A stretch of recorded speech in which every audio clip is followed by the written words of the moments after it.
Alrighty, guys. Let's talk one more time. Maybe not one more time. We'll probably be talking about Fantastic Four for a long time. But let's talk again, just one more time, for the time being, about Fantastic Four First Steps. I did a segment about this similarly with Thunderbolts, right, where we talked about what Thunderbolts really got right. Because Thunderbolts, to me, while I enjoyed Deadpool and Wolverine, while I didn't hate Ant-Man and the Wasp: Quantumania, while I thought Captain America: Brave New World was fine, it was okay.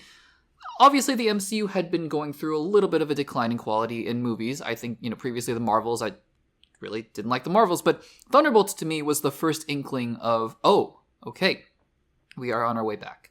And I think that was really encouraging. So we'll talk about Fantastic Four here, and I also wanted to do a segment about Superman as well, because I think it's fun to do those segments to just talk about what these films really did right, and why Superman is an encouraging start for the DCU.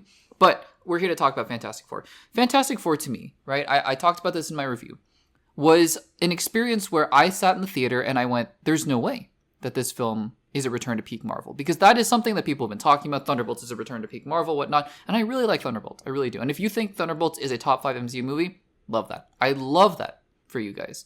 For me, it's not personally, but Fantastic Four First Steps is.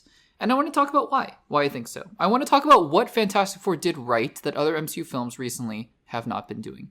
And to me, it boils down to really one critical thing that Marvel used to do. Marvel used to be really good at this. And some of their top tier films in phase 3 in particular, because even phases 1 and 2, some of those movies were a little bit lackluster, right? But what phase 3 got right in almost every single one of its movies is this. They took time with their characters. I said this before in Thunderbolts, and I think Thunderbolts really did this right in terms of exploring the sadness with the characters.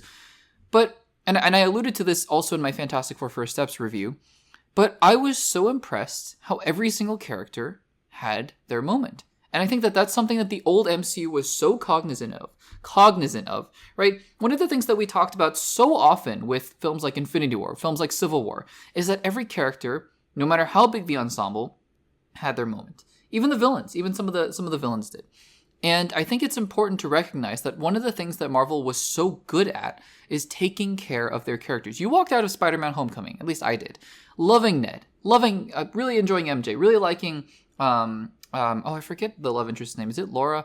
I forget the Laura. No, the actress's name. Liz, that's right. Liz, the daughter of Vulture. You really felt for Vulture, even though he was obviously a morally not great person.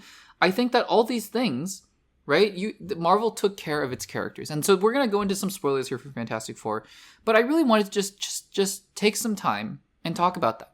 Because, look, spoilers ahead, it doesn't take, quote unquote, doesn't take as much effort, because I understand how hard writing is. I understand how hard it is to actually make good characters and make a good movie. But I'm going to say this facetiously somewhat.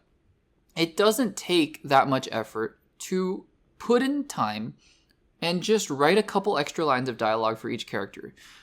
Take the effort to write an extra story arc for some of the characters, right? Like for Johnny Storm to have that language subplot, I think was really cool, because it allowed him to be more than just the brash hothead. He also was a really smart member of the team. Having Ben Grimm cook, right, is a really big part of his character, and just having him enjoy that part of his life as well. Now, I understand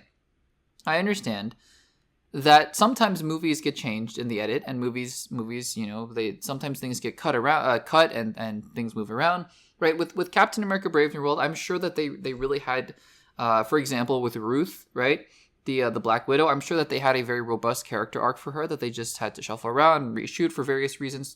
So just as an example, I understand that it's not that easy.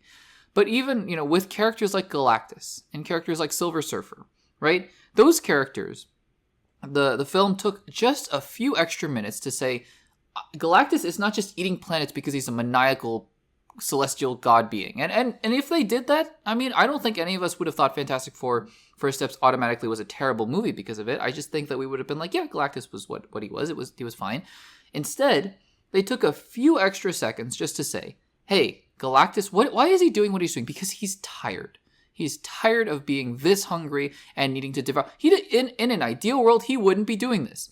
If you notice, there's a scene towards the end when he's in that New York City, that version of New York City, and he's going around, and he could have, I thought this was a subtle scene, but honestly, it's something I thought was intentional that I picked up on, where he is in New York, and of course he destroys buildings, and of course he destroys things. But, I mean, he's there for Franklin.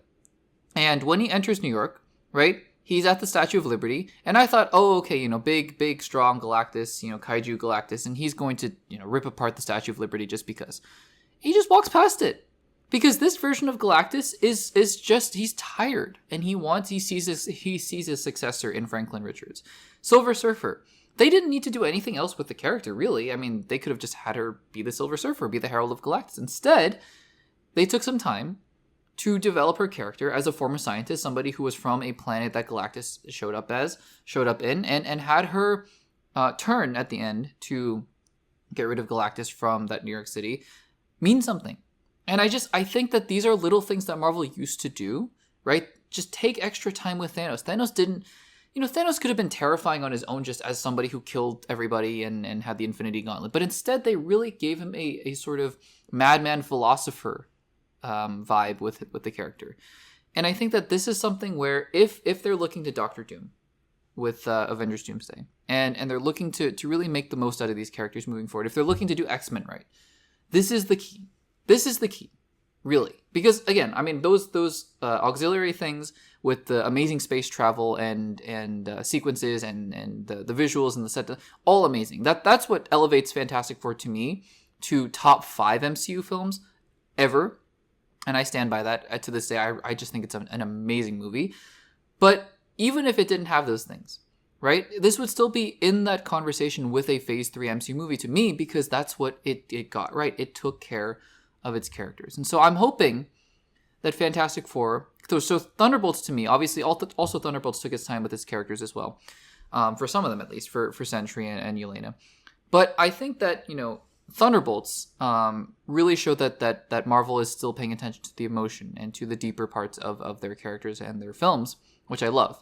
And Fantastic Four also had those emotional moments, but it also showed that it still is taking care of its characters. And so I'm really hoping that Marvel takes these lessons moving forward and it knows how to implement them in the future movies. Because I think that if Spider-Man Brand New Day can go in that direction and Avengers Doomsday can go in that direction, then I think we are in a better place in general in the MCU. So guys, I love Fantastic Four. I wanted to do another segment. We're going to talk about Superman in just a second as well. But what did you guys think of Fantastic Four? What do you agree with me or do you disagree with me about this for Fantastic Four? Let me know in the comments down below.